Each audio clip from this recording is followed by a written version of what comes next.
Assalamualaikum warahmatullahi wabarakatuh. Sampurasun. Wilujeng enjing, wilujeng tepang deui sareng Ibu Dini di channel Bahasa Sunda. Kumaha? Hidup teu siap diajar bahasa Sunda? Hayu urang diajar bahasa Sunda. Minggon ayeuna urang diajar ngeunaan bab 3 nyaeta Nikawanoh Usum-usuman. Bab 3 ieu merupakeun pangajaran bahasa Sunda kelas 3 SD leraskeun anu minggon kamari. Hayu urang sasarengan regetkeun.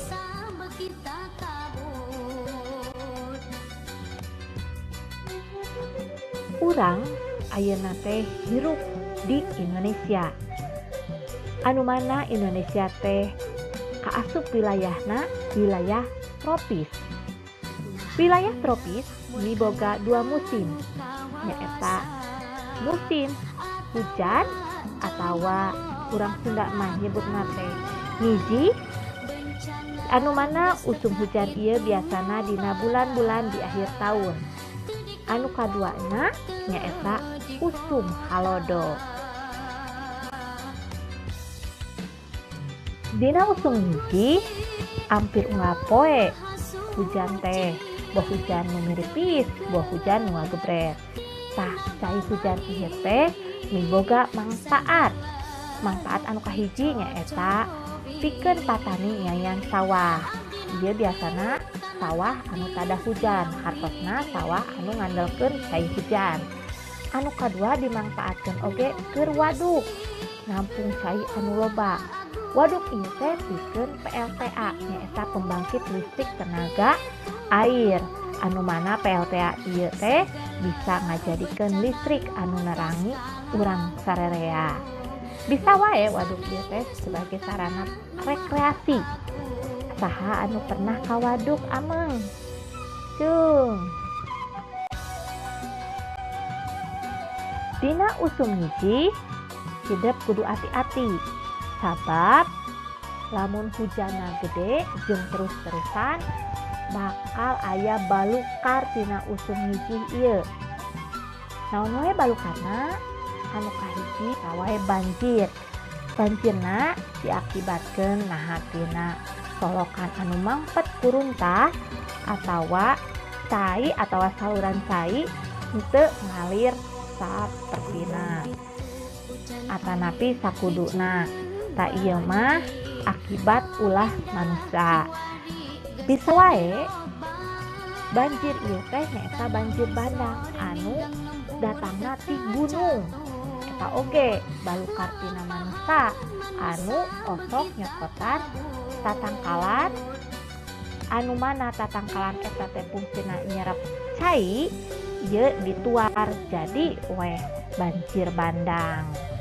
Adeknya hidup saupami usum hiji kedah ati-ati komo pami hujana ngagebret sareng terus-terusan.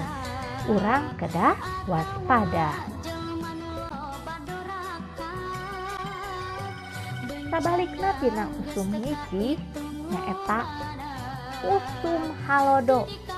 Tuh tiasa hidup tinggal di Nagamar pernah teu ninggal taneuh anu sapertos ieu?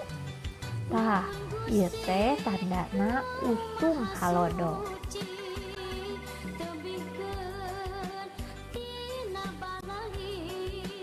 Dina usum halodo oge urang kedah ati-ati sapertos usum hiji.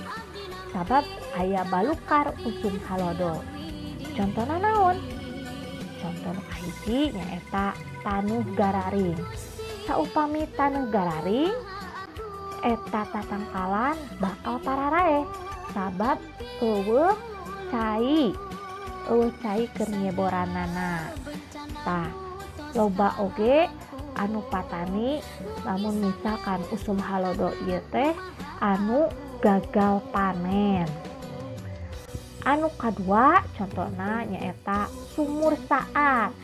Tah saha anu sumurna saat?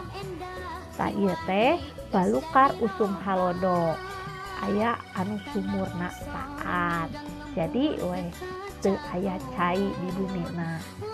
Anu katilu nyaeta contona dangdaunan lalayu. Sabab naon? Sabab tadi teu aya cai kanggo ngebor tatangkalan ieu.